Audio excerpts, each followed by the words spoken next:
নমস্কার। আজকে আমরা আপ্লুত যে ওয়েস্ট বেঙ্গল অর্থোপেডিক অ্যাসোসিয়েশনের আমন্ত্রণে আমরা এখানে আসতে পেরে আমাদের সম্বন্ধে খুব একটা বড় দীর্ঘায়িত কোনো বক্তব্য রেখে আপনাদের বোর করতে চাই না। তবে বলে রাখি যে আজকে আমরা বিবেকানন্দ ঘরে ঘরে নামক সাপ্তাহিক ধারাবাহিক আলোচনা চক্রের আজকে 204 নম্বর অনুষ্ঠান হতে চলেছে। আজকে যেরকম আপনারা এটা লাইভ দেখছেন, এটা কিন্তু এই বাকচক্রের অনুষ্ঠান। বাকচক্র শুরু হয়েছে প্রায় 2020 থেকে, রাইট? 2020 শুরুতে এই শুরুটা নিয়ে আমার মনে হয় তরুণবাবুই বেটার বলবেন। আমার বক্তা হিসেবে আমার তো সেরকম সুনাম নেই, তো তবুও একটা ছোট্ট আইডিয়া আমাদের মাথায় এসেছিল, তার থেকেই বাচ্চাগুলো শুরু করে শ্রীরামকৃষ্ণ এবং তৎকালীন বঙ্গ সমাজ এই নিয়ে অনেক গণ্যমান্য ব্যক্তি, যাদের আমরা অনেকে হয়তো ঠিকভাবে মনে করি না, তাদেরকে দর্শকের সামনে তুলে ধরার প্রচেষ্টায় আমরা একটা ফিজিক্যাল মিটিং, আমারই মানে সৌভাগ্যক্রমে আমারই বাড়ির একতলায় একটা জায়গা আছে, সেখানে আমরা প্রতি মাসে একটা করে অনুষ্ঠান, নানা সাবজেক্ট সেখানে। একটি সাবজেক্ট ছিল আড্ডাবাজ শ্রীরামকৃষ্ণ এবং তার প্রধান বক্তা ছিলেন এরকম নানা রকম ছিলেন ওয়াজেদ আলী শাহ, তার নিজের বংশধর, তিনি এসে আমাদের এখানে বসতে পারেন। এনিওয়ে, এই সম্বন্ধে তিনি ভালো করে বলবেন। আপনার বংশধর তিনি এসে বলেছেন আমাদের। এরকম অনেকের আমাদের প্ল্যান ছিল, কিন্তু কোভিড এসে আমাদের সেই আশাটাকে একদম পুরো জলাঞ্জলি করে দিল। হলো কি, তা সত্ত্বেও আমরা চেষ্টা করলাম অনলাইন করে। এমনও হয়েছে যে আমাদের বাকচক্রের অন্যতম হয়েছিলেন ডক্টর শামীম আহমেদ, তিনি বেলুড়ে তার নিজের অ্যাসিস্ট্যান্টকে দিয়ে অনলাইন করাতে তরুণবাবু, আমি, ডক্টর শামীম আহমেদ, এরা নিয়ে আমাদের এই নাকলডাঙ্গা থেকে সেটাই। সেটাও হলো না এই জন্যে যে নানা বক্তারা তাদের আসতে অসুবিধা হলো, তো সেই জন্য সেটাও এসেছে। তো একদিন হঠাৎ আমার মনে হলো যে এত সুন্দর একটা উদ্যোগ আমাদের হঠাৎ চলে যাবে, আমরা দেখি না অন্য কিছু চিন্তা করি। তরুণবাবুর অদম্য উৎসাহ, আর ওই রকম কোভিডেও উনি কিন্তু রোজ বাইকে করে ওই প্রতি সপ্তাহে আমার এই নিতে চলে আসে। ওনার নিজের প্রেস কার্ড থাকতো, কোনো পুলিশের কোনো অসুবিধা হতো না। তখন আমি একটা চিন্তা করলাম যে স্বামীজি, আর যেহেতু ওনার স্বামীজির বক্তৃতার তুলতেই ওনার সঙ্গে আমার আমি ওনাকে রিকোয়েস্ট করলাম যে রামকৃষ্ণ দেবকে নিয়েই যখন আমরা স্মরণটা করি, এক কাজ করুন, আপনার যে ভোকাবুলারি স্ট্রেংথ আছে সেটাকে ইউটিলাইজ করে আমরা প্রতি সপ্তাহে একটা অনলাইন আমার বাড়ি থেকেই শুরু হোক, এবং সেটা প্রি রেকর্ড হচ্ছে, অনলাইন নাই করলাম। সেখানে পবিত্র সামনে বা ওর মতো আরেকজন এসেছিলেন, পরে পবিত্র এসেছিল প্রভাব। আমরা এখন করি একটা প্রি রেকর্ডেড সেশন আমাদের ঘরের পর, সেতে প্রতি সপ্তাহে সময় মতো পবিত্র তার ইউটিউব চ্যানেলের মাধ্যমে বা বাকচক্রের ইউটিউব চ্যানেল বা ফেসবুক পেজের মাধ্যমে আমরা প্রচার করি। সেই হিসেবে আজকে তারপরে এই করতে করতে আবার একটা ছোট্ট ইম্প্রোভাইজেশন আমাদের মাথায় এলো। আমরা যখন ঘরে ঘরেই করছি, আমরা এক কাজ করি না কেন, একটা অ্যাপিল করলাম যে এই বিবেকানন্দ ঘরে ঘরে আপনারা যদি কেউ চান, আমরা সেখানে গিয়ে করতে পারি। তাতে করে প্রথম সাড়া পেলাম দমদম থেকে, তারপর সাড়া পেলাম সিঙ্গুর থেকে, তারপর সাড়া পেলাম ত্রিপুরা থেকে, এবং চতুর্থ ডক্টর কৌশিকের কাছ থেকে। তো এই সাড়া দিয়ে আমরা এসেছি। এখন এটা যেরকম বেনিফিট হবে টয়, মানে দুরকম। একটা হচ্ছে আজকে আপনারা লাইভ দেখছেন, আর এটা কিন্তু প্রচারিত হবে অ্যাজ 204তম বিবেকানন্দ ঘরে ঘরে সাপ্তাহিক ধারাবাহিক অনুষ্ঠান। সেটা প্রচার হবে 5ই এপ্রিল 2025, হ্যাঁ, ইউটিউব চ্যানেল, এই প্রাণারাম ইউটিউব চ্যানেল। এই হচ্ছে ছোট্ট খাট্ট বক্তব্য আমাদের। এর বেশি বক্তব্য বোধ হয় বলাটা ঠিক হবে না। আজকে প্রধান বক্তার কাছে আমরা চলে যাই। তরুণবাবুর সামনে ইন্ট্রোডাকশন আমি দিতে চাই না, সেটা বাকচক্রের উপর, যেহেতু উনিও বাকচক্রের একজন অঙ্গ, সেই জন্য ওনার ইন্ট্রোডাকশন আপনারা সবাই জানেন। যে স্বামী বিবেকানন্দ বলতে আমরা এখন তরুণবাবুর দিকেই তাকিয়ে থাকি, কারণ আপনাদের যে ফিডব্যাক আমরা পাই আমার বিবেকানন্দ করে, তাতে আমাদের এই ধারণা। সুতরাং আসুন, সময় নষ্ট না করে আপনাদের এই সুযোগ দেওয়ার জন্য ধন্যবাদ জানিয়ে তরুণবাবুকে আহ্বান করি আজকের অনুষ্ঠান।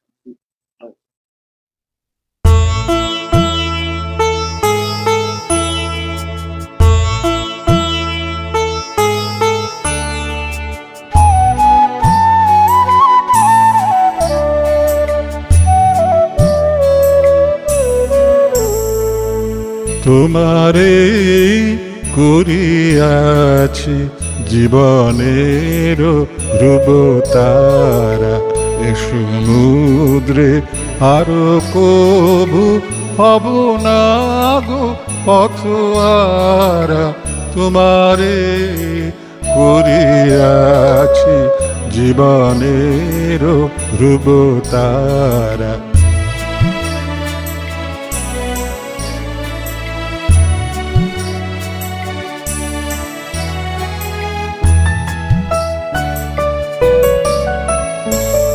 যেথায় আমি যাই না গো, তুমি প্রকাশিত থাকো। যেথায় আমি যাই না গো, তুমি প্রকাশিত থাকো।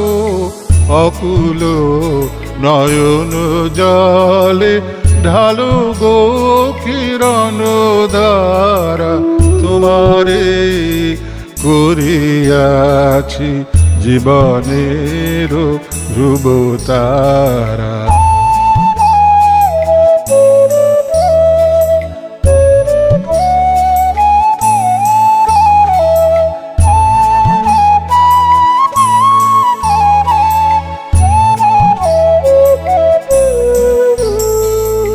তব মুখ সদা মনে জাগিতেছে সঙ্গপানে। তিলেক অন্তর হলে নাহিরি কুল কিনারা, তব মুখ সদা মনে জাগিতেছে সঙ্গপানে। তিলেক অন্তর হলে নাহেরি কুল কিনারা, কখনো বিপথে যদি ভ্রমিতে চাহে হৃদি, কখনো বিপথে যদি ভ্রমিতে চাহে হৃদি, অমনীয় মুখ হেরি শরমে যে হয় সারা, তোমারে করিয়াছি জীবনের ধ্রুব তারা। এ সমুদ্রে আর কভু হব না গো পথহারা, তোমারে করিয়াছি জীবনের ধ্রুব তারা।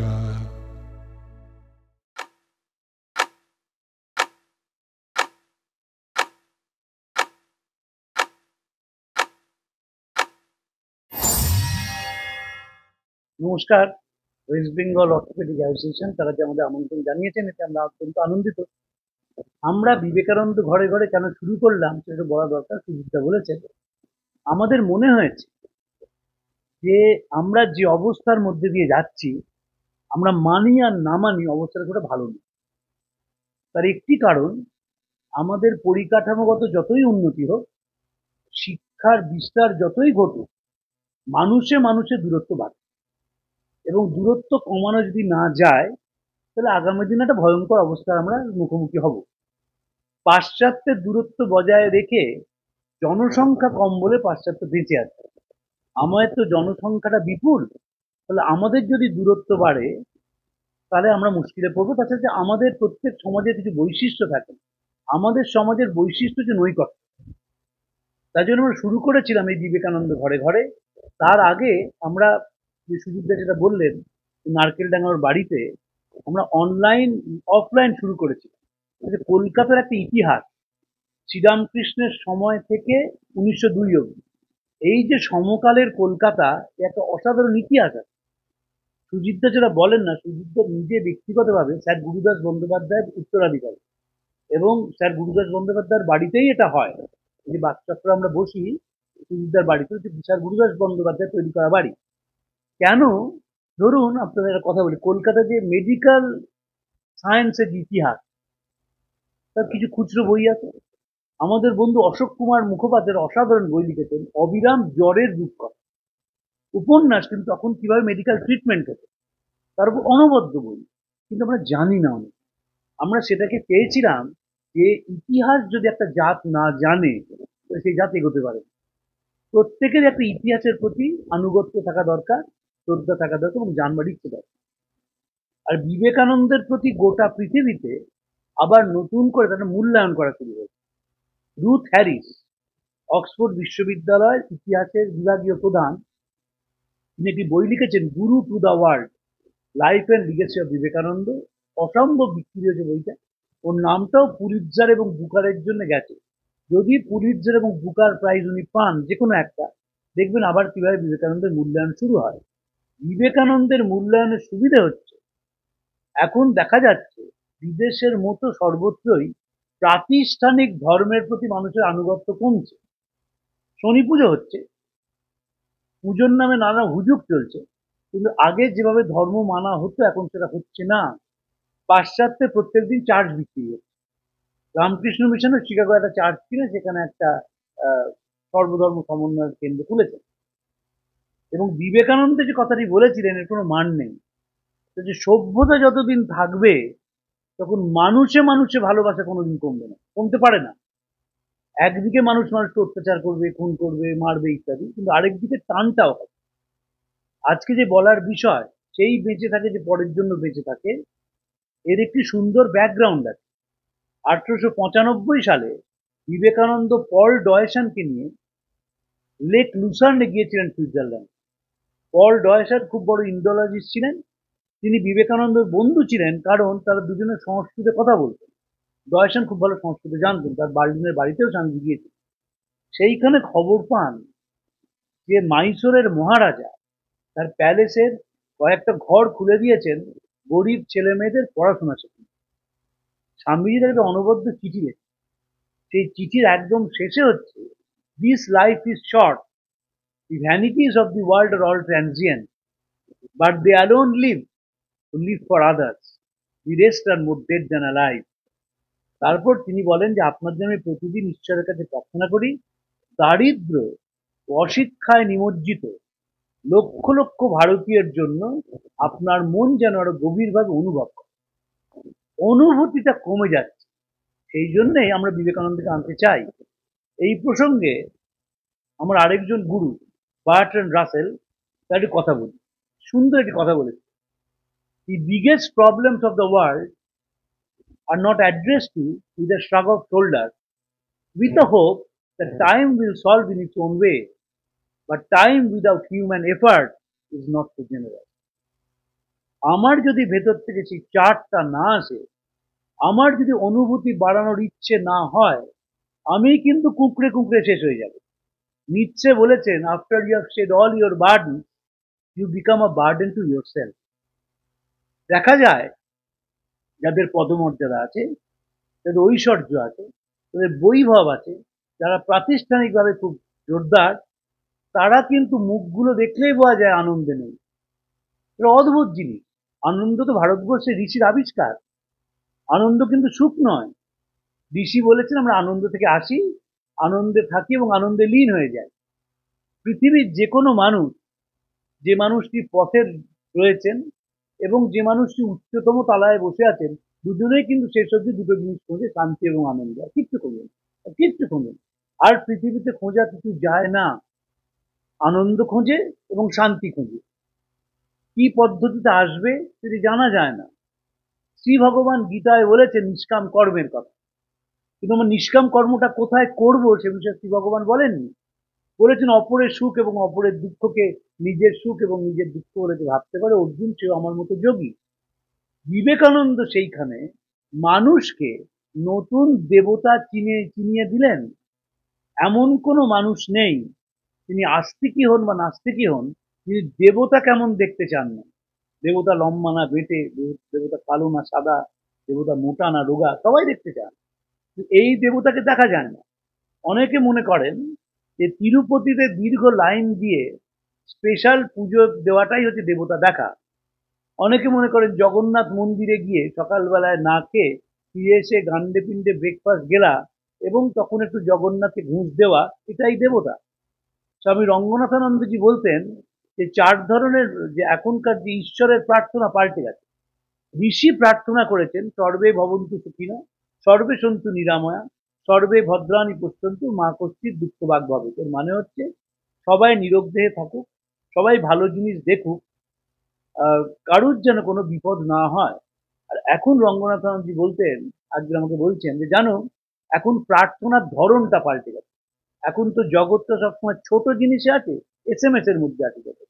এখন প্রার্থনা কিরকম, God bless myself and my wife, our son John and his wife, we four and no more. এই যে এত মন্দির তৈরি হচ্ছে দেশময়, মন্দির থেকে যারা বেরোচ্ছেন তারা কিন্তু মুখে হাসি নেই। আর যে মানুষটার কিচ্ছু নেই, অথচ মানুষের জন্য কাজ করে, তার মুখের হাসিটা কেউ কেড়ে নিতে পারেন। অধ্যাপক রাধাকৃষ্ণন তিনি একটি অনবদ্য লেখা লিখেছিলেন হাসির ওপর। তিনি বলছেন যে তুমি একটি মানুষকে না খেতে দিতে পারো, ঘরে বন্ধ করে রাখতে পারো, তুমুল অত্যাচার করতে পারো, তার মুখের হাসিটা কিন্তু তুমি কোনোদিন কেড়ে নিতে পারবে না। দুটো জিনিস তুমি কাটতে পারবে না, মুখের হাসি কাটতে পারবে না, আর মানুষের জন্য সৎ ভাবনা তুমি কোনোদিন কেড়ে নিতে পারবে না। এটি রাধাকৃষ্ণের বিখ্যাত বক্তৃতা অক্সফোর্ড ইউনিভার্সিটিতে ভারতবর্ষের প্রেসিডেন্ট হয়ে তিনি যখন গিয়েছিলেন, তিনি অক্সফোর্ড বিশ্ববিদ্যালয়ের স্পল্ডিং প্রফেসর ছিলেন। সেইখানে যে অনবদ্য বক্তৃতা দেন তার বিষয়বস্তু ছিল হচ্ছে যে মানুষের জীবন। তো আমরা বিশ্বাস করি যে বিবেকানন্দের কথা যদি মানুষকে শোনানো যায় তাহলে তার ভেতর থেকে পরিবর্তন ঘটে। প্রশ্ন ওঠে 1902 সালে মারা গিয়েছিলেন, এটা 2025 হয়ে গেল, পরিবর্তন ঘটলো না কেন? পরিবর্তন ঘটছে, প্রতিনিয়ত ঘটছে। তো আমরা যে হারে পরিবর্তনটা চাইছি সেই হারে পরিবর্তনটা ঘটছে না। ঘটছে না বলেই আমরা মনে করছি যে পরিবর্তন একেবারেই হচ্ছে না এবং মানুষ বিবেকানন্দ দ্বারা ইনফ্লুয়েন্স হচ্ছে না। রামকৃষ্ণ মিশনের স্কুল কলেজ ছেড়ে দিন, ভারতবর্ষের প্রতিদিন এমন কোনো দিন নেই যেদিন বিবেকানন্দকে নিয়ে কোথাও না কোথাও ওয়ার্কশপ সেমিনার হচ্ছে না। যারা অর্গানাইজ করছে তারা কিন্তু ছাত্রছাত্রী। ছাত্রছাত্রীদের মধ্যে বিবেকানন্দকে নিয়ে কাজ করার একটা উৎসাহ বেড়েছে। তার কারণ কি? বিবেকানন্দ মানুষ দেবতা চিনিয়ে দেন বলে। I am the servant of that God whom the ignorant by mistake calls man. একবার মানুষকে কেউ যদি দেখতে শুরু করে সেই দেখার কোনো শেষ নেই। কারণ প্রত্যেক মানুষ বৈচিত্র্যময়, প্রত্যেক মানুষ অনবদ্য এবং প্রত্যেক মানুষের একটি গল্প বলা আছে। Every person has a story to tell. আমাদের দুর্ভাগ্য হচ্ছে আমরা কানটাকে এমন করে বেঁধে রেখেছি যে আমরা সেই কান দিয়ে মানুষের কথা শুনতে রাজি নই। রাজি না থাকার ফলে কি হচ্ছে, আমাদের যত বয়স বাড়ছে তত আমরা প্রতিদিন মৃত্যুর জন্য অপেক্ষা করি এবং যখনই কেউ জিজ্ঞেস করে কেমন আছি, তিনি যতই উচ্চ পদে থাকুন না কেন তিনি সঙ্গে সঙ্গে তার মেডিকেল বুলেটিনটা পড়তে শুরু করেন। আমি খবরের কাগজে চাকরি করি, আমি কারুর কাছে কেমন আছেন জেনে সদুত্তর পাইনি। কেমন আছে জানলেই বলবেন কোলেস্টেরলটা কন্ট্রোল হচ্ছে না, ইউরিক অ্যাসিডটা কন্ট্রোল হচ্ছে না, পায়ের ব্যথাটা বাড়ছে, মাঝে মাঝে এই হার্টের গন্ডগোল হচ্ছে। এটা তো আমি কেমন থাকার লক্ষণ নই, এটা আমার বাহ্যিক। আমি মনে কেমন আছি, এই মনটা আমরা কেউ নাড়াচাড়া করি না। এটা দুর্ভাগ্য আমাদের। প্রত্যেক জাতির কিছু বৈশিষ্ট্য থাকে। জার্মানদের বৈশিষ্ট্য ডিসিপ্লিন। তছনছ হয়ে গেল দ্বিতীয় বিশ্ব মহাযুদ্ধে, দেশটা ভাগ হয়ে গেল, ডিসিপ্লিনের জোরে আবার দাঁড়িয়ে গেল 1955 সালের মধ্যে, দ্বিতীয় বিশ্ব মহাযুদ্ধে 10 বছরের মধ্যে। ইটালি এবং ফ্রান্সে আর্ট অ্যান্ড কালচার, এটা হচ্ছে ওদের বৈশিষ্ট্য। ইংল্যান্ডের বৈশিষ্ট্য হচ্ছে ব্যবসা, আমেরিকার বৈশিষ্ট্য হচ্ছে নতুন জিনিসকে গ্রহণ করা, আমাদের বৈশিষ্ট্য হচ্ছে হৃদয়ের উষ্ণতা। ও আমরা চেপে বন্ধ করে দিচ্ছি। বন্ধ করে দিচ্ছি বলেই আমাদের জীবনে এত সমস্যা। বিবেকানন্দের চিঠিতে লিখেছিলেন, হয় হয় পাঁচেই পাশ্চাত্য বীর্য তরঙ্গে ভারতবর্ষের বহুকালার্জিত রত্নরাজি না ভাসিয়া যায়। ভয় হয় ভারতবর্ষ না ঐহি ভোগলাভের রণভূমিতে পরিণত। ভয় হয় এই অসম্ভব অবাস্তব মূলাচ্ছেদকারী ভাবকে অনুকরণ করিতে গিয়া আমরা ইতো নষ্ট ততভ্রষ্টনা হইয়া গেল। আমরা অনুকরণ প্রিয় হয়ে গেলাম।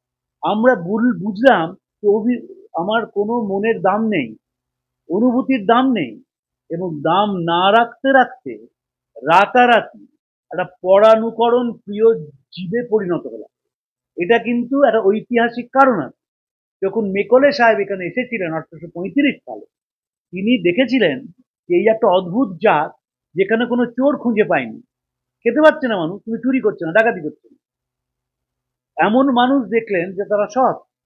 এবং তিনি যে মিনিটসটা প্রেজেন্ট করলেন হাউস অফ লর্ডস এবং হাউস অফ কমন্সের সামনে, সেখানে বললেন যে আমরা নতুন শ্রেণী তৈরি করব যারা আমাদের ওপর, আমাদের সঙ্গে যাদের উপর আমরা অত্যাচার চালাই তাদের যোগসূত্রের কাজ করবে।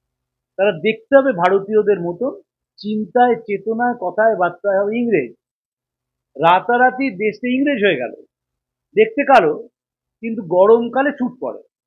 আমি একজন সেদিন রাগিয়ে দিলাম খুব, যে আমরা ব্রিটিশ সিস্টেম অফ এডুকেশনটাকে অনুকরণ করি বলে প্রত্যন্ত গ্রামের হেডমাস্টার মশাইও শীতকালে কোট পরে আসেন। এখন যে চমৎকার সোয়েটার বেরিয়ে গেছে, জ্যাকেট বেরিয়ে গেছে, নানা রকমের জহর কোট বেরিয়ে গেছে, সেটা পরবেন না। শীত পড়লেই সেই বিয়েতে পাওয়া যে স্যুট, সেই স্যুটটা তাকে পরতেই হবে, কারণ তিনি ব্রিটিশ এডুকেশন সিস্টেমটাকে রিপ্রেজেন্ট করছেন বলে। যারা বিদেশে গেছেন, যেমন ধরুন দ্বিজেন্দ্রলাল রায়, তিনি তো অসাধারণ মানুষ ছিলেন। তিনি কবি, সাহিত্যিক, নাট্যকার তো ছিলেনই, কিন্তু এগ্রিকালচার ইঞ্জিনিয়ার ছিলেন।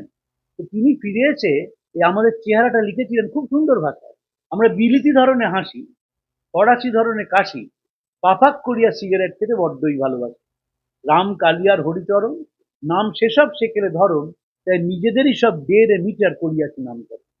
সাহেবিয়ানার বাধা, শুধু রংটা হয় না সাদা, তুমি চেষ্টার ত্রুটি নেই ভেনলিয়া মাটি গায়ে গাদা গাদা। লিখেছিলেন। 2025 সালে কিন্তু অবস্থার পরিবর্তন হয়নি। আমরা মনে করি আমাদের কাছে এই যে মানুষের যন্ত্রণা, এই যে মানুষের কষ্ট, সেটাকে লাঘব করার পথ আছে। বিবেকানন্দ যখন চিকাগোয় গিয়েছিলেন, তিনি সর্বধর্ম সম্বন্ধে একটা অনবদ্য বক্তৃতা দিয়েছিলেন, পেপার অন হিন্দুইজম। তিনি সার্বজনীন ধর্মের কথা বলেছিলেন এবং শেষে বলেছিলেন, offer such a religion and all nations will follow you. আমরা সেটাই বিশ্বাস করেই বাকচক্রের পথ চলা শুরু করেছিলাম। সুজিত দা অত্যন্ত হাম্বল, ব্যাংকের বড় অফিসার ছিলেন, বিরাট চাকরি করতেন। তিনি মনে করেন বাকচক্রে আর কি হলো, শুধু বাকচক্রের মাধ্যমে আমরা প্রায় 2.5 লক্ষ লোকের কাছে পৌঁছাতে পেরেছি, সংখ্যায় কিন্তু কম নয়। আমি একটি বক্তৃতা দিয়েছিলাম স্বামীজির বাড়িতে, সেই বক্তৃতাটা 37 লক্ষ লোকে দেখেছে। আমার তো উত্তম কুমারের মতো মুখ নয়, আমি তো অভিনয় করতে জানি না। কি দেখেছে তারা? দেখেছে স্বামীজির কথা। স্বামীজির কথা মানুষকে টানে। রোমা রোলা 1930 সালে বিবেকানন্দের একটি বই লেখে, নিজে নোবেল প্রাইজ পেয়েছিলেন 1914 সালে। অসাধারণ একটি গ্রন্থ লিখে, যা ক্রিস্টফ, জন ক্রিস্টফি, অপূর্ব সেই গ্রন্থ। তারপর তিনি ধনগোপাল মুখোপাধ্যায়ের সঙ্গে তার পরিচয় হয়, রামকৃষ্ণ সম্বন্ধে অনেক কিছু জানতে শুরু করেন। প্রথমে রামকৃষ্ণ নিয়ে একটি বই লেখেন, তারপর বিবেকানন্দ নিয়ে একটি বই। বিবেকানন্দের বইটা তিনি লিখেছিলেন, বিবেকানন্দের words are great music, phrases in the style of Beethoven, starring rhythms like the march of Handel Korak. I cannot touch the saints of his, scattered the earth through the pages of distance. At 30 years distance, without receiving a thrill to my body like an electric shock. And what shock, what transport must have been produced when in burning words we issued from the lips of the people. 30 বছরের ছেলে আমেরিকায় গেছেন, তখন internet ছিল না, Google ছিল না, Chicago ধর্ম মহাসভায় কি হবে তাও জানতেন না। গিয়েছিলেন, কোন রকমের তার অনুমতিপত্র ছিল না, আমন্ত্রণপত্র ছিল না, চিঠি ছিল। সেই 30 বছরের ছেলেটি তার ব্যক্তিত্ব দিয়ে পাশ্চাত্য জগৎকে আকর্ষিত করেছিলেন।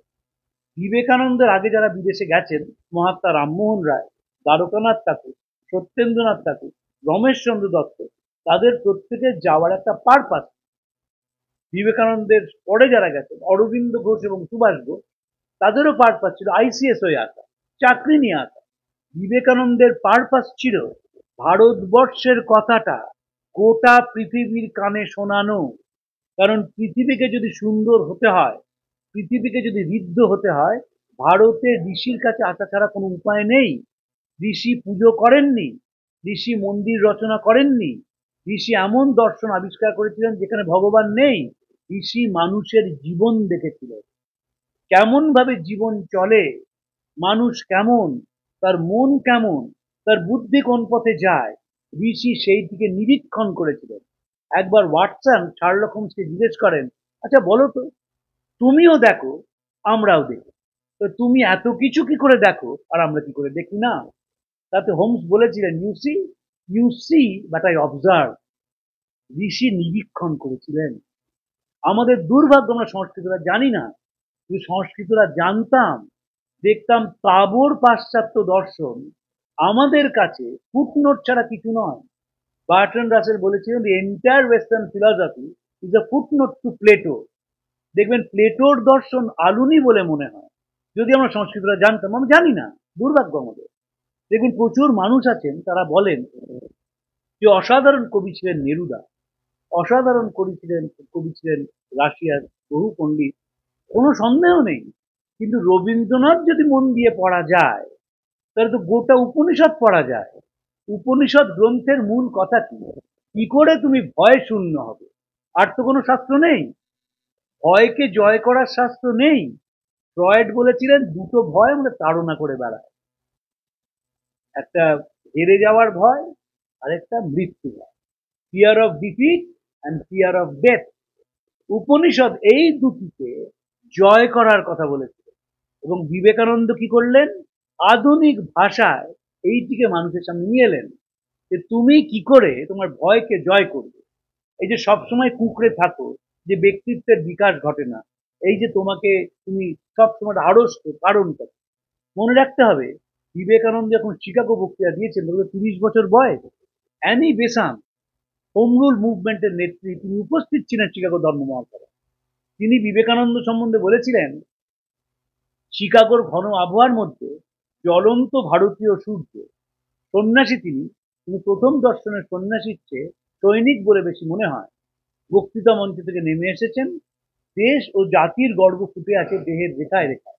ভারতবর্ষের বাণীকে তিনি বহন করে এনেছেন, ভারতবর্ষের নামে তিনি দাঁড়িয়েছেন। সকল দেশের রানীর মতো যে দেশ, তার কথা স্মরণ রেখেছিলেন এই চারণ। এমন ব্যক্তিত্ব, ওয়াশিংটন পোস্ট লিখল, তার চোখটা মধ্যরাত্রের আকাশের মতো শান্ত, স্পন্দিত অশ্রু দ্রুত গতি। যখন বুকের ওপর হাত জোড়া করে দাঁড়ান, তখন পৃথিবীর শ্রেষ্ঠ অভিনেতার ক্ষমতা নিয়ে তাকে অনুকরণ করে। কিসের থেকে এলো এই পার্সোনালিটিটা? এলো যখন মনের দরজাটা খুলে দেওয়া। যে লোকটি কলকাতা ছেড়েছিলেন, যে লোকটি ভারতবর্ষ ঘুরেছিলেন, যে লোকটি রক্তাক্ত এবং অশ্রুময় ভারতবর্ষকে দেখেছিলেন, সেই লোকটি যখন শিকাগোয় দাঁড়িয়েছেন গিয়ে, তখন তার সুপারিশ দরকার নেই। এখন যারা স্কলারশিপ পেয়ে আমেরিকা বা ইংল্যান্ডে পড়তে যায়, বাবা মা পাগল হয়ে যায় কি করে গিয়ে থাকবে, কি করে হিথ্রোতে নামবে, কি করে জেএফকে তে নামবে, কার চেনা জানা আছে। নেটে প্রত্যেক দিন 4 বার ফোন করা, মা বলেন খুব ঠান্ডা পড়েছে, জ্যাকেট পরবি তো। কেউ তো লোকটাকে জানেনি, লোকটা বেঁচে আছে না মারা গেছে কেউ খবর রাখেনি, কারণ খবর রাখার উপায় ছিল না বলে। তিনি অত্যন্ত কষ্টের মধ্যে দিন কাটিয়েছেন। আমি আসার আগে সুজিতদার সঙ্গে কথা বলছিলাম, সুজিতদা বলছিলেন যে যন্ত্রণা পেয়েছেন, যে অপমান পেয়েছেন দেশের মানুষের কাছ থেকে, যেটা পাওয়ার যোগ্য নেই, তবুও তার কনসার্ন কি ছিল, এই দেশের মানুষকে উন্নত করা, আর কিচ্ছু না। তিনি ইচ্ছে করলেই সান ফ্রান্সিসকোয় মহেশ যোগীর মতন, পরমহংস যোগানন্দের মতন বা ভগবান রজনীশের মতন নিজের আশ্রম খুলে ফেলতে পারতেন। মার 2 ভাইকে নিয়ে যেতেন, তার ভাইরাও দুজন অত্যন্ত পণ্ডিত ছিলেন। একজন ভূপেন্দ্রনাথ দত্ত, তিনি অত বড় অ্যান্থ্রোপোলজিস্ট, আর একজন মহেন্দ্রনাথ দত্ত, তিনিও পণ্ডিত লোক। তো তিনি করেননি, কিন্তু দেশের মানুষের কথা ভাবা, প্রত্যেক ক্ষণে যে মানুষের কথা ভাবে, তার থেকে আনন্দময় পুরুষ আর নেই। আর যে ভাবে না, যে বলে আমি আমার মতো থাকতে দাও, সে কিন্তু শেষ অবধি থাকে না। দেখা যায় যে মুখে একটু রং করে, দামি পোশাক পরে, ব্র্যান্ডেড জিনিসপত্র পরে সে মানুষকে আকর্ষণ করার চেষ্টা করছে, যে আকর্ষণের কোনো মূল্য নেই।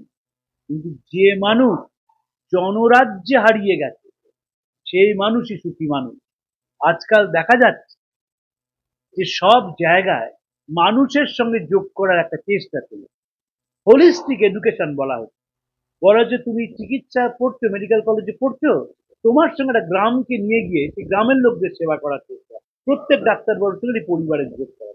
তুমি ইঞ্জিনিয়ারিং পড়ছো, মানুষের সঙ্গে যোগ করা। তুমি আর্টস পড়ছো, মানুষের সঙ্গে যোগ করা। কমার্স পড়ছো, এই যে মানুষ কেন্দ্রবিন্দুতে আস্তে আস্তে আসছে, ভগবান রিপ্লেসড হয়েছেন মানুষের দ্বারা। এটি বিবেকানন্দ শুরু করেছিলেন। বিবেকানন্দ চিঠি লিখেছিলেন ওড়িশা বলতে, I am the servant of the god whom the ignorant by mistake calls man. আমি সেই দেবতার পূজারী, অজ্ঞেরা যাকে ভুল করে মানুষ বলে ডাকে। দেখা যাচ্ছে পৃথিবীতে যত সভ্যতার বয়স বাড়ছে, আমরা কৃত্রিম হয়ে যাচ্ছি। 1942 সালে রাসেল লিখেছিলেন, we live in houses without any beauty, where we eat meals which merely nourish, beget children without any love, and subject them to an education which kills the spontaneity of life. এটি বাড়িতে যাবেন, দেখবেন নন্দলাল বসুর ছবি আছে, দেখবেন অসাধারণ ক্ষেত্রীর marble আছে, দেখবেন চমৎকার বাড়ির কনস্ট্রাকশন, 17 তলা বাড়ি, পুরো একেবারে মনে হয় এবার আকাশ থেকে ছুঁয়ে ফেলবো। কিন্তু মানুষগুলোর সঙ্গে কথা বলবেন, দেখবেন কোনো জীবনে চিন্তা নেই। 4জন 4টে মোবাইল নিয়ে খেলতে শুরু করে। 4জন আছে, একটা বাবা মা ভাই বোন বসে আছে, কারোর সঙ্গে কারোর যোগাযোগ নেই, ওই মোবাইল নিয়ে প্রত্যেকেই মোবাইল করছে। এতটাই দূরত্ব। এতটাই কাছের আবার এতটাই দূরের, বাঁচার উপায় কেউ কেউ মনে করেছেন জ্যোতিষীদের কাছে যাওয়া, 10টা আঙুলে 10টা আংটি পরে থাকবে। কেউ কেউ মনে করেছেন পুজো করা, কেউ কেউ মনে করেছেন তীর্থযাত্রা যাওয়া, আর কেউ কেউ মনে করেছেন মানুষের চোখের জল মোছানোটাই আনন্দের শ্রেষ্ঠ পথ। যারা এইটা মনে করেছেন আমরা তাদের কাছে পৌঁছতে চাই। বিবেকানন্দের চিঠি লিখেছিলেন ক্ষেত্রীর মহারাজাকে, যারা মনে করবেন ভোগটাই আসল, অর্থ উপার্জনই একমাত্র পথ, ভারতবর্ষ তাদের কাছে মরুভূমি। আর যারা মনে করবেন আধ্যাত্মিকতা মানুষের কাছে আসাই শ্রেষ্ঠ পথ, ভারতবর্ষ চিরকাল তাদের কাছে বুড়ি হয়ে থাকবে। আধ্যাত্মিকতা মানে আমরা ভুল বুঝি, আধ্যাত্মিকতা মানে আমরা বুঝি ঘন্টা নাড়া, আধ্যাত্মিকতা মানে আমরা বুঝি পুজো করা, আধ্যাত্মিকতা মানে একটা স্পিরিচুয়াল ফিলিং, একটা অন্তর্নিহিত বোধ, যেটি মানুষকে বলে তুমি এবং আমি মূলত এক। এই বোধটা যখন আসে তখন মানুষকে অপমান করা, ঘৃণা করা, অত্যাচার করা হয় না। এ নানা রকম ব্যাখ্যা আছে। মার্কস বলেছিলেন যদি অর্থনৈতিকভাবে মানুষকে মুক্তি দেওয়া যায়, যদি একভাবে মানুষকে সমাজকে তৈরি করা যায়, সেই সমাজ খুবই শ্রেষ্ঠ সমাজ হয়। সলজেনিৎসিন চিঠি লিখেছিলেন ব্রেজনেভকে, allow us a free art and publication, allow us economic, political freedom. We will see what harvest it brings and how it bears good for the good of Russia. Let the people breathe. Let them think and develop. মানুষকে স্বাধীনতা দাও, দেখবে নতুন পৃথিবী সে তৈরি করছে। বিবেকানন্দের স্বাধীনতায় বিশ্বাস করেছেন, করেছেন অন্তর্নিহিত সম্পর্কে দেবত্ব। বলছেন যে religion is a manifestation of the divinity already in a man. Vedanta বলে মানুষ পবিত্র, এই পবিত্র মানুষটিকে আমরা এমনভাবে নিষ্পেষিত করি, একটি শিশুর মুখের হাসি কেড়ে নিই, তার স্বকীয়তা কেড়ে নিই এবং তাকে একটা দানবে পরিণত করি। সেই দানবটি বিষে পৃথিবীতে ছড়িয়ে যায়। তখন আমরা পৃথিবীর দোষ দিই, আমরা ধর্মের দোষ দিই, আমরা একবারের জন্যেও ভাবি না যে আমি কি করে শিশুটার মুখ থেকে হাসি কেড়ে নিলাম, আমি কি করে শিশুটাকে যন্ত্রে পরিণত করলাম, আমি কি করে অত্যাচারের মধ্যে দিয়ে শিশুটিকে এমন ভাবে তৈরি করলাম যাতে সে হাসতে ভুলে গেল। আমরা ভুলে যাই। বিবেকানন্দ তাই জন্য এই নতুন দেবতাকে চিনিয়ে দিয়েছিলেন, বলেছিলেন if you have faith in the 300 millions and 30,000 of your mythological gods and also to the gods which the foreigners have introduced in your midst and have no faith in yourself, then there is no salvation for you. Have faith in yourself, stand upon that faith and be strong. তুমি নিজে বিশ্বাস রাখো নিজের ওপর এবং শক্তিশালী হও, তাহলেই তুমি জগৎকে জয় করতে পারছো। এই শক্তিশালী হওয়ার একটা বড় উপাদান হচ্ছে অনুভূতিটাকে জোরদার করা। যে মানুষের অনুভূতি জোরদার সেই মানুষ সব সময় দার্শনিক, সে মানুষ সবাইকে আপন করবে। এই যে রবীন্দ্রনাথের কথা বিশ্বজগৎ আমায় মাগিলে কেমন আত্মকথা, ওই কবিতার কথা নয়, আমাদের ব্যক্তি জীবনের কথা। দেখবেন দুটি শিশু দুটো দেশে থাকে, কেউ কারুর ভাষা জানে না, কি অবলীলায় মিশে যায়। একটা আফ্রিকান, একটা আমেরিকান, একটা ভারতীয় অবলীলায় 3টে শিশু খেলে, আমরা পারি না। আমরা কেন পারি না? সেই কামুর কথা, it is so simple to be difficult and so difficult to be simple. আমরা চারদিকে একটা কৃত্রিমতার বর্ম পড়ে থাকি, একটা কৃত্রিম জীবনে অভ্যস্ত হই এবং জীবন যখন এগিয়ে যায় তখন হাসির থেকে যন্ত্রণাই বেশি পায়। বিবেকানন্দ সেই আলোটা আমাদের দেন। বিবেকানন্দ নতুন করে বাঁচতে শেখান এবং বলেন যে পৃথিবীর সব মঙ্গলের মূল মন্ত্র আমি নয় তুমি। যদি তুমি তোমাকে ধরতে পারো, যদি মানুষকে আলিঙ্গন করতে পারো, তোমার কোনো মৃত্যু নেই। বিবেকানন্দ যখন দিন শেষ হয়ে আসছে তখন সিস্টার নিবেদিতা জানতে চেয়েছেন কেমন আছেন। বিবেকানন্দ উত্তরে বলছেন এত কাজ করতে হয় যে বুঝতে পারি না কেমন আছে, আর বুঝতেই যখন পারি না তখন ধরে নিতে হবে আমি ভালো আছি। তখন 39 বছর বয়স, কিছুদিন পরে মারা যাবেন। আনট্রিটেড ডায়াবেটিস, দুটো কিডনি নষ্ট হয়ে গেছে, একটা চোখ নষ্ট হয়ে গেছে, দুবার হার্ট অ্যাটাক হয়ে গেছে। মৃত্যুর জন্য লোকটি প্রতিদিন অপেক্ষা করছে। সেই লোকটি বলছে এত কাজ করতে হয় যে বুঝতে পারি না আমি কেমন আছি, আর বুঝতেই যখন পারি না তখন ধরে নিতে হবে আমি ভালো আছি। যারা ফেসবুক করি আমরা, দেখবেন কারুর মাথা ব্যথা হলো, তিনি ফেসবুকে লিখে দিলেন যে আমার মাথা ব্যথা হয়েছে, সঙ্গে সঙ্গে হোয়াটসঅ্যাপ বিশ্ববিদ্যালয়ের ভাইস চ্যান্সেলর উত্তর দিয়ে শুরু করলো, কেউ ডাক্তার নেন। তারা সঙ্গে সঙ্গে উপদেশ দিতে শুরু করলেন। আমার মনে আছে অচিন্ত্য কুমার সেনগুপ্তের একটি অসাধারণ বই আছে, বইটির নাম ক্রিকেট গীতা। টেড ডেক্সটারের নেতৃত্বে 1960 সালে যে টিমটি খেলতে এসেছিল, ইংল্যান্ডের টিম কলকাতায়, তখন কমলাকান্ত সারাদিন টিকিট না পেয়ে রেডিওর সামনে গিয়ে বলছেন যে, রেডিও তুমি আমাকে বলো কিরকম খেলা হচ্ছে না।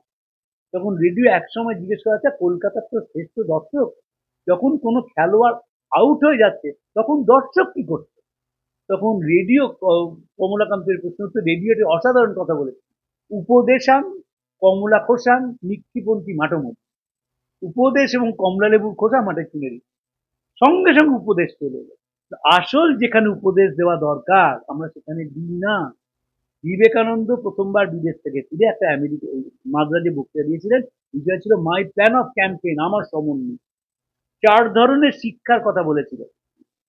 বলেছিলেন ধর্মদান, বিদ্যাদান, অন্নদান এবং প্রাণদান। যেই ধর্মদান বলা হলো তখন বেশ কিছু মানুষ বলে, এই দেখেছো সন্ন্যাসী মানুষ পুজো অর্চনার কথা বলে। ধর্মদান মানে social and moral training. Social ট্রেনিংটা হচ্ছে সমাজের প্রতি আমার দায়িত্ব, এবং মরাল ট্রেনিংটা হচ্ছে নিজের প্রতি দায়িত্ব এবং আত্মশ্রদ্ধা।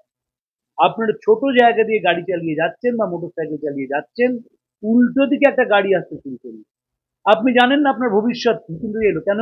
কারণ সোশ্যাল ট্রেনিং তার নেই। এবং সোশ্যাল ট্রেনিংটা আমাদের কারণ নেই, কিন্তু ভাবার কোনো কারণ নেই। যে লোকটি ভ্যান রিক্সা চালাচ্ছে তার নেই, আমার আছে। আমরা দুজনেই এক, আমরা কেউ শিক্ষিত নই। আমার কিছু তথ্য ভান্ডার আছে, তার নেই, ওই পর্যন্ত তফাৎ। দুজনেই রাস্তায় থুতু ফেলি, দুজনেই বেআইনি ভাবে গাড়ি চালাই, দুজনেই প্রত্যেক ক্ষণে ক্ষণে আইন ভাঙি, কারণ আমাদের মরাল ট্রেনিং নেই, সোশ্যাল ট্রেনিং। আর মরাল ট্রেনিং নেই বলে কি? মরাল ট্রেনিং নেই বলে আমরা সীমাহীন চোর সব স্তরে। ভাবার কোনো কারণ নেই যে একটা গোষ্ঠীর মানুষই বুঝি শুধু চোর, সবাই চোর। সবাই আমরা বেনিফিটে বিশ্বাস করি, সবাই আমরা প্রিভিলেজে বিশ্বাস করি। এই প্রিভিলেজ চাওয়াটাই বিবেকানন্দের কাছে একটা ভয়ঙ্কর ব্যাধি। বলছেন প্রিভিলেজ তুলে দাও, আর কেমন হবে? তুমি কায়মনোবাক্যে সৎ হও। আমরা যারা অনেকে দেখেছি আমি, যারা বাইরে বক্তৃতা দেন, যারা মনে করেন যে সকলের মধ্যেই সেই অনন্ত শক্তি রয়েছে, তারা বলেন হ্যাঁ ঠিক আছে, অনন্ত শক্তি আছে ঠিকই, কিন্তু আমাদের সমাজ জীবনে বাস করব, আমাদের মধ্যে পার্থক্য থাকা প্রয়োজন। এই ভারতবর্ষ চিরকাল ইন্টালেকচুয়াল ডিবচারিতে ভুগেছে। মনে রাখবেন, আমাদের মতো কৃত্রিম, আমাদের মতো তঞ্চকতা, আমাদের মতো মূল্যবোধহীন জাতি ভারত পৃথিবীতে নেই। বাঙালি সম্বন্ধে বিবেকানন্দ বলেছিলেন, we are the most worthless and inefficient of all Hindus. কারণ আমরাই হচ্ছে একমাত্র জাত যারা পরের সমালোচনা করে বেঁচে থাকি, এবং যার সমালোচনা করে কিন্তু সামনে নেই। যে মানুষটা সামনে আছে তার সমালোচনা করি, কিন্তু অত সাহস নেই আমাদের। তার অবর্তমানে তার সমালোচনা কেন করি? আমাদের দুটো জিনিস আছে, এক্সেস টাইম, এখন তার সঙ্গে যোগ হয়েছে এক্সেস মানি। ভয়ঙ্কর কম্বিনেশন, এক্সেস মানি এবং এক্সেস টাইম। এই দুটোর কম্বিনেশনে আমরা নির্দয় হয়ে যাচ্ছি। এই নির্দয় হওয়ার প্রতিদিন নানা রকম উদাহরণ খবরের কাগজে পড়েন, টেলিভিশনে দেখেন, সোশ্যাল মিডিয়ায় পান। আমি সেটা নিয়ে আলোচনা করছি। যে কিভাবে আমরা মানুষের কাছে পৌঁছবো। সকলের সেই সুযোগ থাকে না। অনেকেই বলতে পারেন আমার ইচ্ছে আছে, আমি যেতে পারি না, আমি সময় পাই না, আমার কাজ। মানসিকভাবে যদি আমরা যুক্ত থাকতে পারি, সেটাই কিন্তু বিরাট। স্বামীজি চিঠি লিখছেন আমেরিকা থেকে তার গুরু ভাই স্বামী শারদানন্দজিকে, যে যখন কেউ অসুস্থ হবে, যদি সবাই মিলে প্রার্থনা করো, তাহলে সেই মানুষটা স্বস্তি পায়। এই যে 5টা মানুষ একটা মানুষের মঙ্গল কামনা করছে, সেটাই কিন্তু একটা বড় কাজ। তার জন্য কিন্তু অনুভূতি দরকার। একটা সবাই মিলে হুড়ুমতাল করে মানস সরোবরে যাওয়া, জয়রামবাটি কামারপুকুরে যাওয়া, তিরুপতিতে যাওয়া, বৃন্দাবনে যাওয়া কোনো সমস্যা নয়। সমস্যা হচ্ছে তিল তিল করে নিজেকে গড়ে এই সমাজের জন্য নিজেকে উৎসর্গ করা, যেখানে একমাত্র আমার ক্যাপিটাল হচ্ছে চোখের জল, আর কোনো ক্যাপিটাল নেই। বিবেকানন্দ বলতেন খুব কাঁদো, কাঁদলে ভেতরটা সাফ হয়, ব্রহ্মসিংহ জেগে ওঠে। কাঁদলেই তো বোঝা যায় আমি কত শক্তিশালী। আমরা যখন ছাত্র ছিলাম, আমাদের একটা প্যাশন ছিল রাত্রিরে হাসপাতালে জাগা। কেউ না কেউ অসুস্থ হতো, হয় পিজি, নয় আরজিকর, নয় শম্ভুনাথ, নয় মেডিকেল কলেজ, নয় নীলরতন সরকার, এবং ওখান থেকে একটা বন্ধুত্বের সম্পর্ক তৈরি হতো। তার সঙ্গে একসঙ্গে ওষুধ কিনতে যাওয়া, রাত্রে জল নিয়ে আসা, ওই কান খাড়া করে রাখা যে কখন নামটা ডাকবে মাইক্রোফোনে, তাহলেই ছুটতে হবে, হয়তো রোগী অসুস্থ হয়েছে। এই যে সেবা কাজের মধ্যে থাকা, এটাই জীবন। আমরা সেবা কাজের মধ্যে থাকি না। ফলে কলকাতায় যে স্কুল কলেজগুলো আছে, সেই স্কুল কলেজগুলো প্রত্যেক বছর কিছু মানুষ তৈরি করছে যারা যন্ত্র। এই যন্ত্রের চোখ দিয়ে জল পড়ে না। স্বামীজি বলছেন ভারতবর্ষ কি মারা যাবে? যদি মারা যায় তবে আধ্যাত্মিকতার মৃত্যু হবে। সেখানে রাজত্ব করবে কাম এবং বাসনা। অর্থ হবে তার পুরোহিত, তার পূজার উপকরণ হবে পশুবল, প্রতারণা, নিষ্ঠুর প্রতিযোগিতা, আর বলির বস্তু হবে মানবাত্মা। প্রত্যেক দিন তো মারছি আমরা। দেখবেন একটা খুব দামি হাউসিং কমপ্লেক্স, মিনিমাম ফ্ল্যাট 2.5 কোটি টাকা, সবুজ মাঠ, কেউ সেখানে খেলে না। কিছু বয়স্ক মানুষ বিকেলে ইভিনিং ওয়াক করেন, সকালে মর্নিং ওয়াক করেন। বাচ্চারা কিন্তু কেউ খেলে না, কারণ প্রত্যেকের বাড়িগুলো আমরা অস্কার ওয়াইল্ডের সেলফিশ জায়ান্টের বাগান করে ফেলেছি। সেই বাগানে পাখি ডাকে না, শীত যায় না, তার কারণ বাগানের মালিক দোকানের দরজা বন্ধ করে রেখেছেন। একদিন দরজা খুলে গেল, দেখা গেল যে জীবনটা পাল্টে গেছে, সেখানে পাখি ডাকতে শুরু করলো।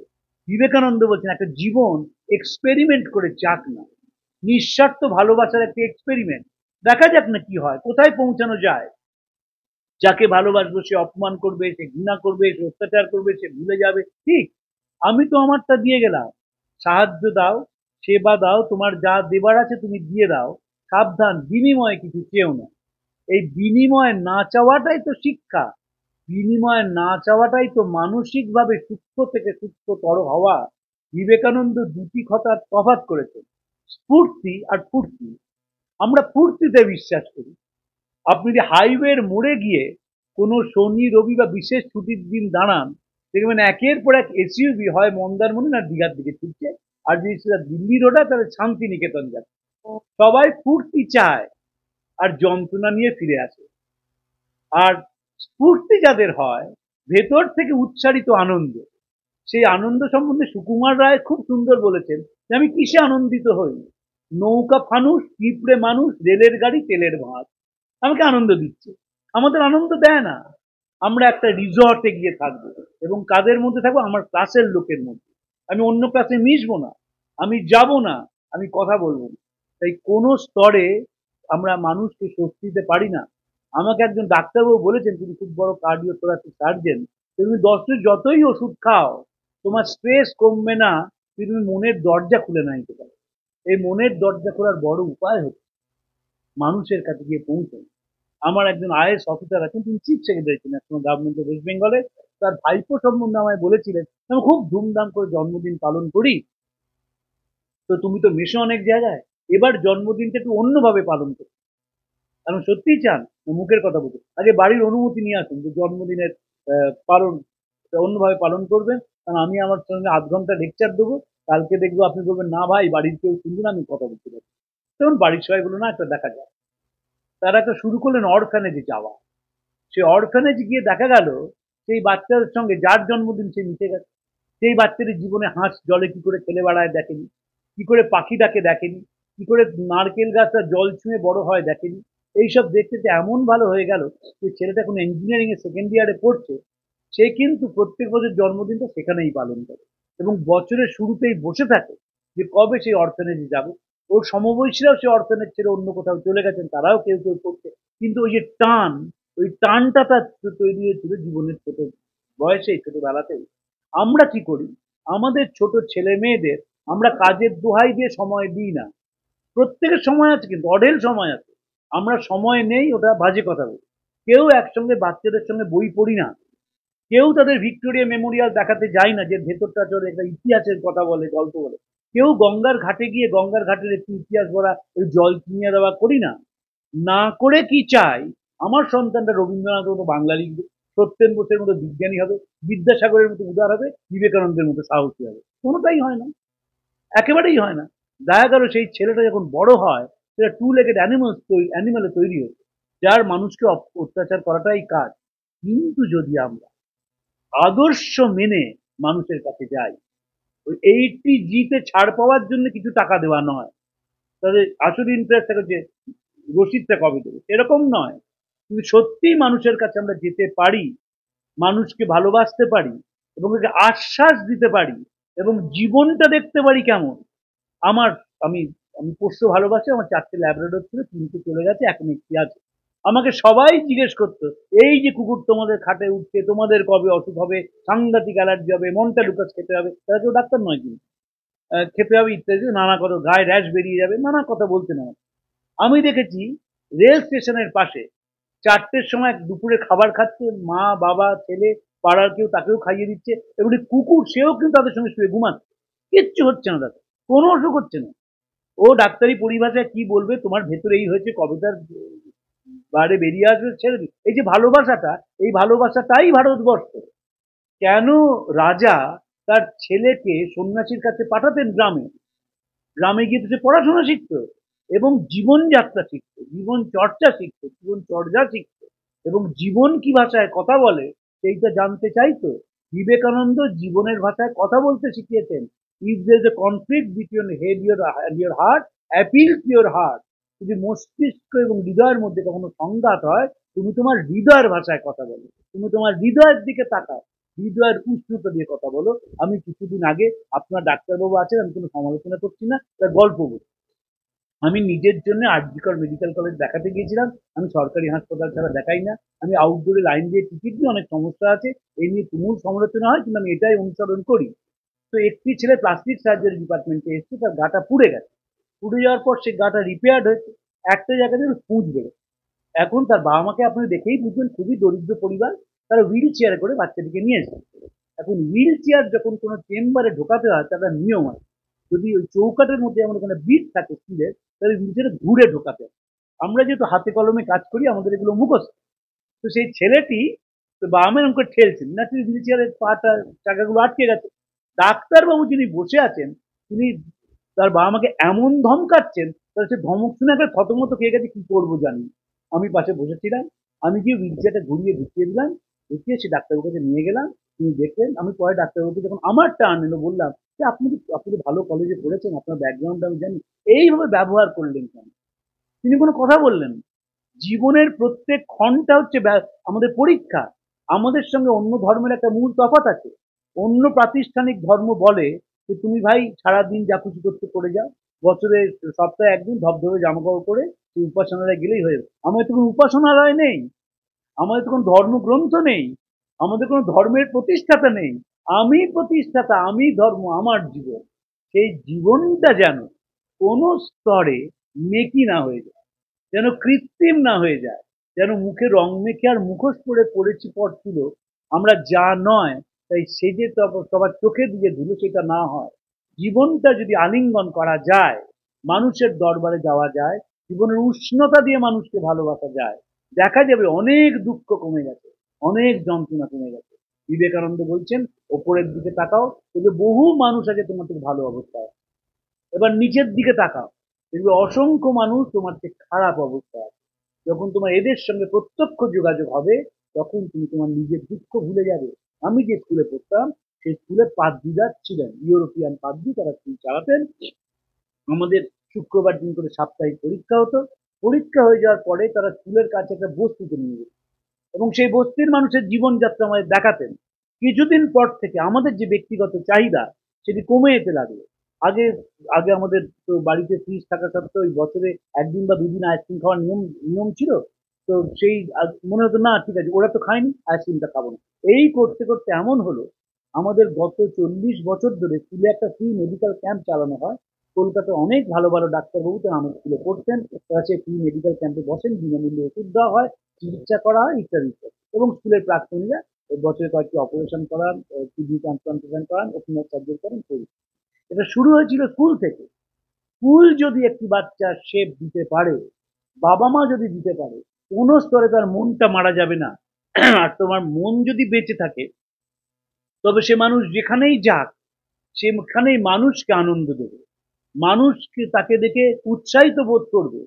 স্বামী শারদানন্দকে পরিচয় করে অশ্বিনী কুমার দত্ত বলেছিলেন বরিশালে, এরা শ্রীরামকৃষ্ণের সন্তান, এরা যেখানে যায় সেখানে আনন্দ ভরে যায়, অন্ধকার প্রবেশ করতে পারে। ভারতীয় দর্শন শিখিয়েছে এই জীবনটা কিছু কয়েকদিন, কেউ জানে না কবে চলে যাবে। মৃত্যু যখন নিশ্চিত তখন পরের জন্য কাজ করে মারা যাওয়াটাই ভালো। পরের জন্য নানা রকম ভাবে কাজ হয়, আপনারা যে করেন সেটাও সেবা, সেবার জন্যই আপনাদের মধ্যে আসা। শুধু এই সেবার সঙ্গে যদি হৃদয় যোগ হয়ে যায় তাহলে সেবা থেকে একটা আনন্দ পাওয়া যায়, অসীম আনন্দে মনটা ভরে যায়। না হলে কিছুদিন পরে, কয়েক বছর পরে বোরডাম চলে আসে। তখন একটি মানুষ মেকানিক্যালি রুগীকে দেখে, মেকানিক্যালি ওষুধ দেয়, মেকানিক্যালি প্রেসক্রিপশন দেয়। আর সে যদি না করে তাহলে রুগী তার কাছে হয়ে ওঠে একটা নারায়ণের মতো। আমার নিজ পিসেমশাই, তিনি এমবিবিএস পরীক্ষায় পাস করেছিলেন 1932 সালে। তিনি আরজিকর মেডিকেল কলেজে পড়তেন। তার মাস্টারমশাই যারা ছিলেন তারা সকলের নামে হয় হাসপাতাল নয় রাস্তা হয়েছে। তবে জেনারেল মেডিসিন পড়াতেন ডক্টর বিধানচন্দ্র রায়, ডক্টর পি নন্দী এবং অমল রায় চৌধুরী। চোখ পড়াতেন এম.এন. চ্যাটার্জি। মিডওয়াইফারি গায়নোকোলজি পড়াতেন স্যার সুভাষ চন্দ্র দাস। সার্জারি পড়াতেন ললিত ব্যানার্জি এবং চোখ পড়াতেন এম.এন. চ্যাটার্জি। টপিক্যাল ডিজিজেস পড়াতেন উপেন ব্রহ্মচারী। কারণ পিসেমশাইয়ের কাছে ডাক্তারবাবুদের কথা শুনতাম। সেই ডাক্তারবাবুরা কি করতে পেরেছিলেন বলা যায়, তাদের কি সব রুগী বেঁচেছিলেন? সব রুগী বাঁচেননি, মারা গিয়েছিলেন। কিন্তু তাদের হৃদয়ের উষ্ণতা ছিল, এটা ছাত্রদের মধ্যে ঢুকে এসেছিল। এবং ছাত্ররা যখনই সেই ডাক্তারবাবুর মাস্টারমশাইয়ের কথা বলতেন, নিজের অজান্তেই হাতটা মাথায় থেকে যেত। এই যে শ্রদ্ধা, এই যে আনুগত্য কেন হয়েছিল? কারণ তার ভেতরের আলোটা জাগিয়ে দিত। এই কারণেই বিবেকানন্দকে গুরু টু দা ওয়ার্ল্ড। বিবেকানন্দের কাছে যদি আসা যায় শ্রদ্ধায়, ভালোবাসায়, তার সঙ্গে বন্ধুত্ব তৈরি হয়। আর যখনই বন্ধুত্ব তৈরি হয়, যে মানুষ একবার বিবেকানন্দের সঙ্গে বন্ধুত্ব করেছে কোনো যন্ত্রণা তাকে কেড়ে ফেলতে পারে না। আপনারা আমাদের সুযোগ দিয়েছেন, আমাদের ভাব বিনিময়ের সুযোগ দিয়েছেন, আমাদের অত্যন্ত ভালো লেগেছে। আপনাদের সবাইকে নমস্কার জানিয়ে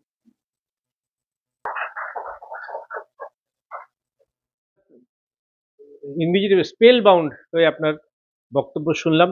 এবং সত্যি কথা যেসব কথাগুলো বললেন এগুলো কিন্তু আমরা প্রতিদিন প্রতিনিয়ত নিজেদের মধ্যে অনুভব করি যে মানুষের যোগাযোগ ছিন্ন হয়ে যাচ্ছে, মোবাইল ফোন নিয়ে বেশি আমরা ইনভলভ হয়ে যাচ্ছি। এবং ছোট ছোট বাবা এবং ছোট ছেলের মধ্যে, বাবা বা মা এবং ছোট ছেলের মধ্যে ওই যে আমরা সময় দিচ্ছি না, আমরা তাদের ওই একটা কম্পিটিটিভ জাঁতাকলের মধ্যে ফেলে দিচ্ছি। এই করে সমাজটা তো নষ্ট হয়ে যাচ্ছে। তো এগুলো আমরা জানি, আমরা সবই জানি, কিন্তু কিছুই জানি না। আপনি এবং আপনার এরকম বক্তৃতা এবং আরো এরকম বক্তৃতা শুনতে শুনতে যদি আমাদের মধ্যে খানিকটা সচেতনতা জন্মায় যে আমরা আমাদের কিভাবে আমরা মানুষের মনে মুখে হাসি দিতে পারি এবং নিজেরা হাসিতে এবং আনন্দে থাকতে পারি, সেইটা তো আমাদের পক্ষে নিশ্চয়ই একটা বিরাট মানে ইয়ের বিষয় হবে, মানে একটা অত্যন্ত একটা একটা পাওয়া হবে আমাদের। তো এইরকম আমি চাই যে ভবিষ্যতে এরকম আরো আলোচনা চক্র হোক। কৌশিকের নেতৃত্বে, কৌশিকই ব্যাপারটা চালু করেছে। আজকে আমরা দুঃখিত যে খুব বেশি মানুষ হয়তো আসতে পারেননি, কিন্তু আশা করি এই রকম ভাবে ছোটখাটো অডিয়েন্সের মধ্যেই হোক, আস্তে আস্তে এটা বাড়বে। আশা করি ভবিষ্যতে আবার হবে এরকম। এবং আমাদের আন্তরিক ধন্যবাদ তরুণবাবু এবং সুধীরবাবুকে এবং পবিত্রবাবুকে, যারা সবাই মিলে একটা নতুন রকমের অনুভূতির উপহার দেবেন। ধন্যবাদ। প্রাণারাম প্রাণারাম প্রাণারাম